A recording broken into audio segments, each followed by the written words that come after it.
യാക്കോബായ സഭ കാതോലിക്ക വാഴിക്കൽ ചടങ്ങിനായി സംസ്ഥാന സർക്കാരിന്റെ പ്രതിനിധി സംഘം ബെയ്റൂട്ടിൽ എത്തിയിട്ടുണ്ട്. വ്യവസായ മന്ത്രി പി രാജീവിന്റെ നേതൃത്വത്തിലുള്ള 7-അംഗ സംഘമാണ് എത്തിയത്. ഗീസ് പീറ്റർ ചേരുന്നുണ്ട് ബെയ്റൂട്ടിൽ നിന്ന്. ഗീസ്, ഈ വാഴിക്കൽ ചടങ്ങ് എപ്പോഴായിരിക്കും? പ്രതിനിധി സംഘത്തിൽ ആരൊക്കെയുണ്ട്? എങ്ങനെയാണ് അവിടെ നിന്നുള്ള വിവരങ്ങൾ?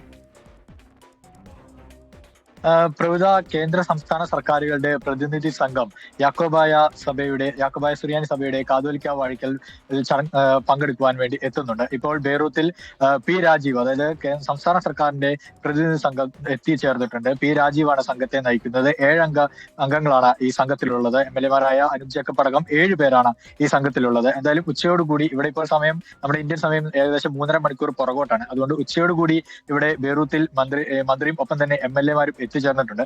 നമുക്ക് പിന്നിൽ കാണുന്ന ഈ ചാപ്പലിലാണ് നാളെ വൈകിട്ട് പ്രാദേശിക സമയം, അതായത് വൈകിട്ട് ഇന്ത്യൻ സമയം ഏകദേശം 8:30-ക്കാണ് ചടങ്ങുകൾ നിശ്ചയിച്ചിരിക്കുന്നത്. പാത്രിയർക്കീസ് ബാവയുടെ മുഖ്യ കാർമ്മികത്വത്തിലായിരിക്കും നിയുക്ത കാതോലിക്കായ ഡോക്ടർ ജോസഫ് മാർ ഗ്രിഗോറിയോസിനെ കാതോലിക്കയായി ഉയർത്തുക.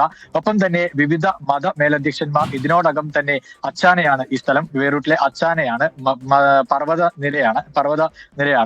ഇവിടെയാണ് ചടങ്ങുകൾ നടക്കുക. ഇതിനോടകം തന്നെ അച്ചാനയിലേക്ക് വിവിധ ക്രൈസ്തവ സഭകളുടെ അധ്യക്ഷന്മാർ എത്തിക്കഴിഞ്ഞു. കത്തോലിക്ക സഭയുടെ അധ്യക്ഷനായ പ്രതിനിധികളടക്കം ഇങ്ങോട്ട് ഈ ചടങ്ങിന് പങ്കെടുക്കുവാൻ വേണ്ടി എത്തുന്നുണ്ട്. വിശിഷ്ട അതിഥിയായി എത്തുമെന്ന് അറിയിച്ചിരിക്കുന്നത് ലെബനന്റെ പ്രസിഡന്റ് ജനറൽ ജോസഫ് ഔനാണ്. അദ്ദേഹം ഈ ചടങ്ങിൽ വിശിഷ്ട അതിഥിയായി പങ്കെടുക്കും എന്ന് സഭാ നേതൃത്വം ഇതിനോടകം തന്നെ അറിയിച്ചിട്ടുണ്ട്. എന്തു തന്നെയായാലും യാക്കോബായ സഭയെ സംബന്ധിച്ചിടത്തോളം വളരെ നിർണായകമായ അല്ലെങ്കിൽ ചരിത്രപരമായ ഒരു ദിവസത്തിലേക്കാണ് കടക്കുവാൻ ഒരുങ്ങുന്നത്. ഇന്ന് വൈകിട്ട് 4 മണിക്കാണ്, ഇവിടുത്തെ സമയം 4 മണിക്കാണ് ഈ ചാപ്പലിന്റെ കൂദാശ. അതിനുശേഷം ഈ ചാപ്പൽ തുറന്നു നൽകും. പാത്രിയർക്കീസ് ബാവ തന്നെയാണ് ഈ കൂദാശ ചെയ്യുന്നത്.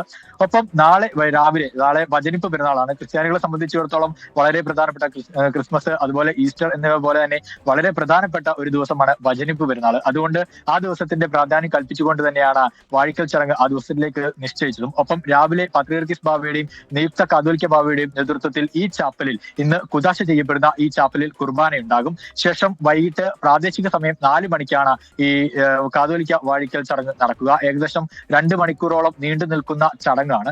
അതിൽ 700-ഓളം പേർ, ഇതിനോടകം തന്നെ ബെയ്റൂത്തിൽ ഈ കഴിഞ്ഞ 2 ദിവസങ്ങളിലായി 400-ലധികം മലയാളികൾ എത്തിയിട്ടുണ്ട്. അത് കേരളത്തിൽ നിന്ന് മാത്രമാണ്. ഒപ്പം തന്നെ USA അടക്കമുള്ള അമേരിക്ക, കാനഡ, ഗൾഫ് രാജ്യങ്ങളിൽ നിന്നുമായി ഏകദേശം 250-ഓളം പേരും എത്തിയിട്ടുണ്ട്. അങ്ങനെ ഒരു 700-750-ഓളം പേർ പങ്കെടുക്കുന്ന ഒരു മഹാസംഭവമായി ഈ കാതോലിക്ക വാഴിക്കൽ ചടങ്ങ് മാറുമെന്ന കാര്യത്തിൽ സംശയമില്ല. യാക്കോബായ സഭ അംഗങ്ങളും അല്ലെങ്കിൽ മെത്രാപ്പൊലീത്തമാരും പറയുന്നത് അത് തന്നെയാണ്. ഇതൊരു ചരിത്ര സംഭവമാണ്. ഒന്നാമത്തെ കാര്യം, നേരത്തെ ഞാൻ സൂചിപ്പിച്ചതുപോലെ മാർച്ച് 25-ന്റെ പ്രത്യേകത അത് തന്നെയാണ്. മാർച്ച് 25-ന് നിയുക്ത ഭാവയെ അല്ലെങ്കിൽ പുതിയ നേതൃത്വത്തെ വാഴിക്കുമ്പോൾ അത് സഭയ്ക്ക് വലിയ ഉണർവ് നൽകും. ഒപ്പം നമുക്കറിയാവുന്നതാണ്, ഈയിടെയായിട്ട് യാക്കോബായ ഓർത്തഡോക്സ് പള്ളിത്തർക്കം കൂടുതൽ രൂക്ഷമാകുന്നു. പ്രത്യേകിച്ച് പാത്രിയർക്കീസ് ബാവ കേരളത്തിൽ എഴുന്നള്ളി വരികയും പിന്നീട് ജോസഫ് മാർ ഗ്രിഗോറിയോസിനെ അടുത്ത കാതോലിക്കയായി വാഴിക്കുമെന്ന പ്രഖ്യാപനമൊക്കെ നടത്തിയപ്പോൾ വലിയ രീതിയിലുള്ള വിമർശനങ്ങൾ ഓർത്തഡോക്സ് സഭ ഉന്നയിച്ചു. ഇതിന് പിന്നാലെ സംസ്ഥാന സർക്കാർ, കേന്ദ്ര സർക്കാർ പ്രതിനിധി സംഘങ്ങളെ ഈ ചടങ്ങിന് അയക്കുന്നുവെന്ന് പറഞ്ഞ് അറിയിച്ചപ്പോൾ പോലും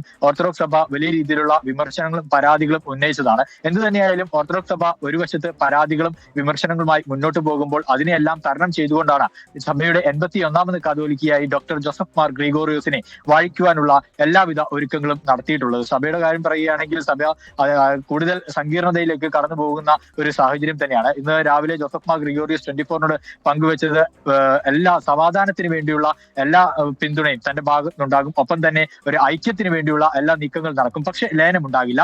സ്വാഭാവികമായിട്ടും അത് ചരിത്രബോധം ഉള്ളതുകൊണ്ടാണ്. കാരണം 1950-60 കാലഘട്ടങ്ങളിൽ ഓർത്തഡോക്സ് യാക്കോബായ തർക്കം മൂർജിക്കവേ ലയന ചർച്ചകളിലേക്കൊക്കെ പോയതാണ്. പക്ഷെ അതൊരു പ്രശ്നപരിഹാരത്തിലേക്ക് എത്തിക്കാനായില്ല. അതുകൊണ്ട് തന്നെ ഇനി അത്തരത്തിൽ ആ ചരിത്രബോധം ഉള്ളത് കൊണ്ട് ഇനി ഒരു ലയനമില്ല. പക്ഷേ 2 സ്വതന്ത്ര സഭകളായി തന്നെ നിൽക്കാം. അത് സഭ ഇന്നും ആവർത്തിക്കുകയുണ്ടായി. എന്തു തന്നെയായാലും യാക്കോബായ സഭയെ സംബന്ധിച്ചിടത്തോളം വളരെ നിർണായകമായ അല്ലെങ്കിൽ പ്രധാനപ്പെട്ട ദിവസം തന്നെയാണ് മാർച്ച് 25. പ്രഭുതം.